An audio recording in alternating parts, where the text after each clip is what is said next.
One of the most common questions I get asked on this channel is, how much yarn do I need to make my project? So in today's video, I want to share the exact way I use to figure this out. The good news is it's very easy to do. The not so great news is that you are going to need to make a gauge swatch and you're going to need to do some math. But don't worry, it's very simple math, it's logical math. If I can do it, I know you can do it. By making a gauge swatch and weighing your yarn, you're going to find out all the information you need to make any kind of size you want. To do this, you're going to need a kitchen scale, a tape measure, it comes in really handy, the yarn that you want to use for your project, and the hook that you want to use for your project. Kitchen scales are really easy to find. I got mine at my local superstore. I got mine several years ago and it only costs about $13 to $14, but you can usually find one for even under $10. Mine's super basic. I didn't need anything fancy. I just wanted to make sure that it measured in grams. You can do this in different measurements. You can do this with ounces if you like, but I do find that grams are more accurate. We want to use the hook and the yarn that we're going to be using for our project when we make the swatch using the stitch that we're going to use for our project. That's very important. Now I know what you're thinking, Roz, I don't have the yarn yet. I'm watching this so that I can figure that out so I can order it online or go to the store and buy it in bulk. And I understand that. So what I would recommend you do is use a substitute yarn. If you have some scrap yarn that is the same weight and same type of yarn, you can replace it with that. Now you're still going to need that information for the yarn that you are planning on getting, but you can easily find that online on a website. So now that we understand about the yarn, let's dive in. Step 1, make your swatch. Now you can make this swatch any size you want, but I would recommend that you use at least a 4 by 4 inch square. I recommend 4 by 4 inches just because it gives you more information because we are weighing it. And by the way, you can use centimeters if you prefer.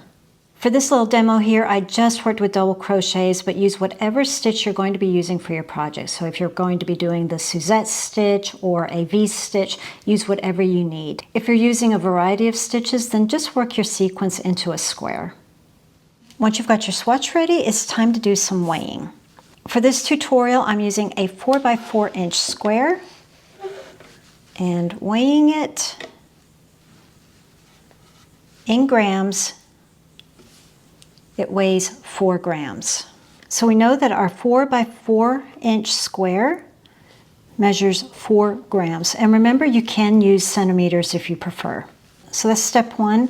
Next, figure out the measurements of your project. For this tutorial, I'm just going to focus on blankets, but you can use this for scarves, hats, different garments, whatever you like. Here's a list of general sizes for blankets, and I'm just going to do a basic baby blanket or toddler blanket, which is about 36 to 48 inches. And we don't know the weight of it yet because that's what we're figuring out here. So let's just mentally imagine a blanket, 36 wide and 48 high. Basically, we want to figure out how many times does our little square fit into our blanket. To do that, we just need to figure out the area of our pieces. So the area of our swatch and the area of our blanket. And to do that, we just need to multiply 4 times 4 and 36 times 48. So 4 times 4 is 16. That is the area of our square. And for our blanket, 36 times 48 is 1,728.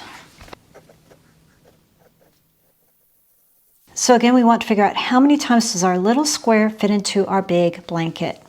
And to do that, we just need to divide. So we're going to take the area of the blanket and divide it by 16. And we get 108. So our little square fits into our blanket 108 times. Now remember, our square weighs 4 grams. So now all we need to do is multiply 4 with 108. We have 108 squares times that weight of 4 grams equals 432 grams. So we know to make our blanket, we are going to need 432 grams of yarn. And this is where the yarn label comes in. If you don't have the yarn label, if you're doing a substitute yarn, then check it out online and you'll find all the details there. But I do have my yarn label here. And this is going to tell me how much yarn I have. It's going to tell me by yards and by weight. This weighs 150 grams. I need 432 grams. So what I'm going to do is I'm going to divide my 432 by the 150. And that gives me 2.88. So if I round up, that's going to be 3 balls of yarn. And it's really as easy as that.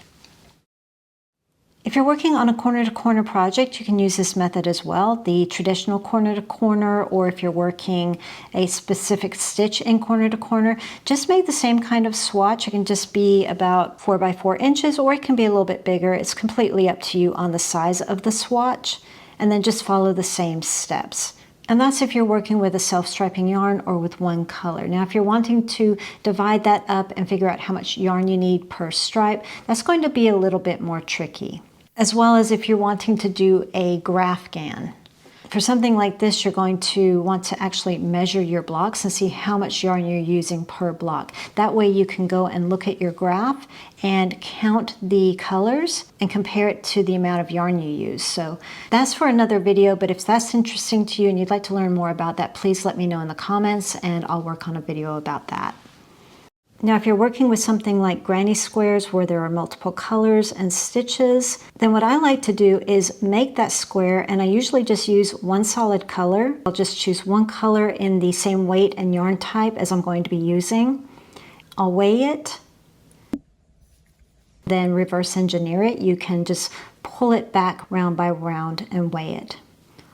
And if the yarn doesn't register on the scale, then I'll give it 1 gram.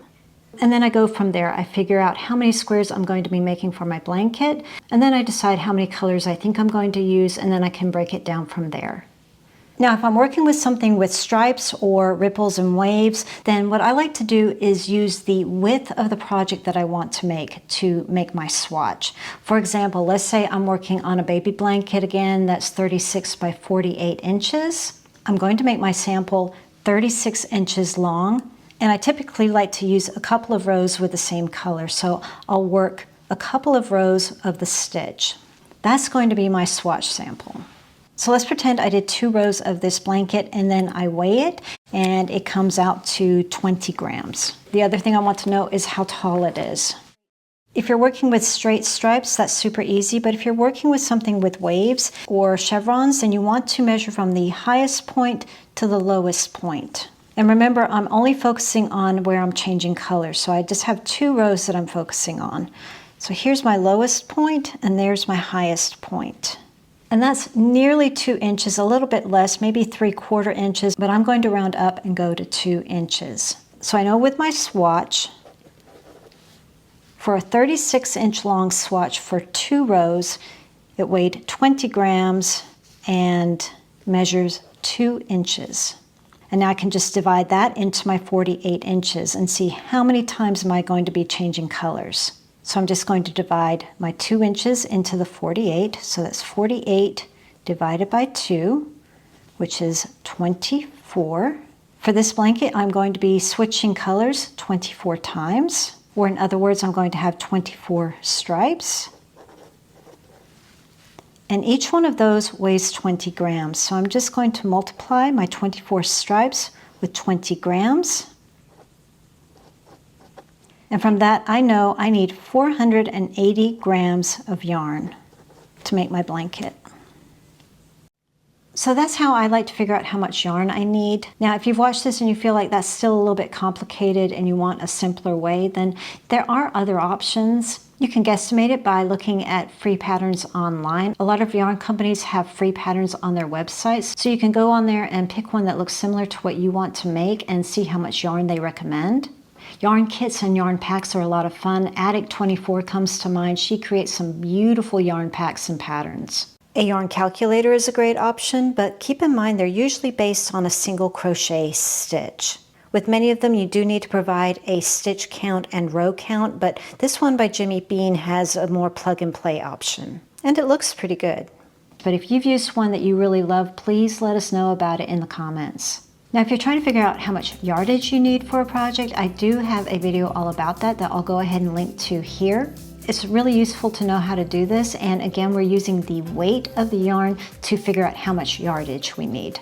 If you have any questions, please leave them in the comments and I'll do my best to answer them. But otherwise, thanks for watching, and I'll see you in the next video.